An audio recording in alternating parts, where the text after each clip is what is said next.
It's now 9:15 p.m., and we're in need of a scent to keep the night going. Ah, a pocket of silver buried in my bookshelf. Good tidings, too, over there. And at the old desk with us today, we have Lattafa's Ramz Silver EDP, a unisex fragrance that comes from 2021, and it tries to be a potential fill-in on the less pricey side for JPG's Ultra Male. Now, taking a peek at the bottle, it kind of reminds me as if like a tarmac or a road was like graffitied by a marketing team to potentially instill what they think the youth might vibe with. Now, I may not be as youthful as I once was, believe it or not, but I'm gonna throw out the old swing and a miss for this one, just not really vibing with me with potentially what they're trying to get out of it. For the cap, it's a weird shape of it. It kind of reminds me of like the Armor fragrance bottles that you occasionally see at some of those rack retail stores. Just an observation, not merely a complaint, just a bit odd is all. It's snug enough, and with a lightweight core, there's no magnets either. I will say the shell is rather cheap feeling, but to be fair, this bottle is very cheap, so don't knock it too much for that. Pivoting over to what's inside of this bottle, the notes are the following. For your top notes, we have pear, lavender, bergamot, and mint. For those middle notes, we have cardamom and sage. And for our base notes, we got vanilla, amber, musk, and patchouli. And as we usually do around these parts, we'll do one spray for the sky, and of course, one for the skin. Saw a little spray right there. And we'll let that sit for just a moment, and we'll be right back.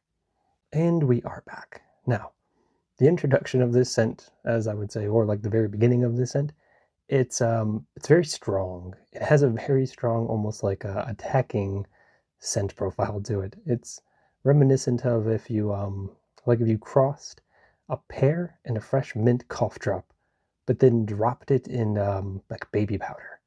Very rough smelling initially. Like it kind of is a little choking, I won't lie. When I just sprayed that a second ago, it kind of, a little vice grip to the throat there just for a moment. But I will stop abruptly here and say that if that was just the only thing that this had inside of it, I would let this thing collect dust amongst the energy bulk in my closet for all an eternity and all that fun jazz.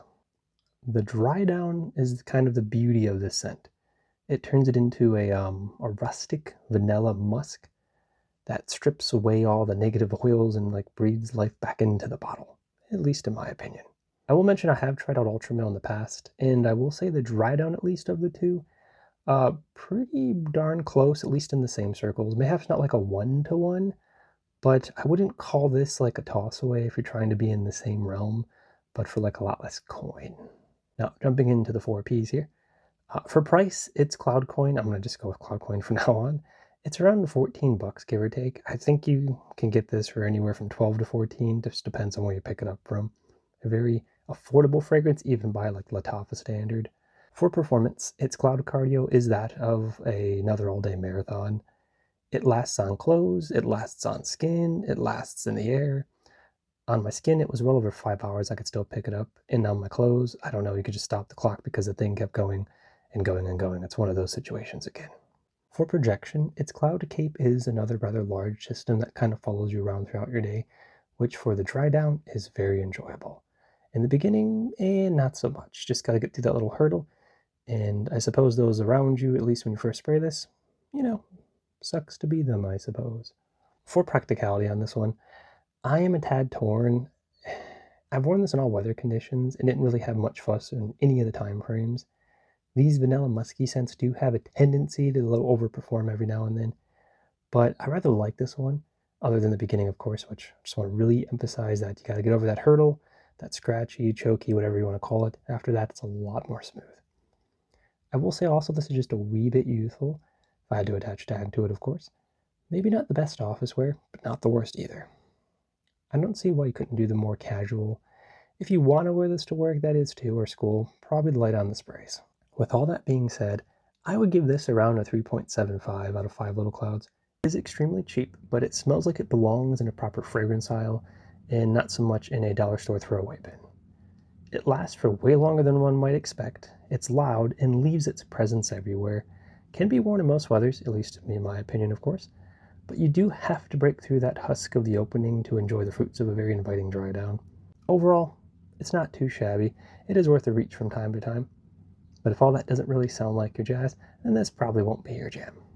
And as we do around here, feel free to like and subscribe. I never mind it, and I always do appreciate it. And I always do appreciate you. Anyhow, anywho, and anyway, I think that'll do it for us today. I appreciate you stopping on by as always, and I do hope to see you again real soon. Goodbye for now.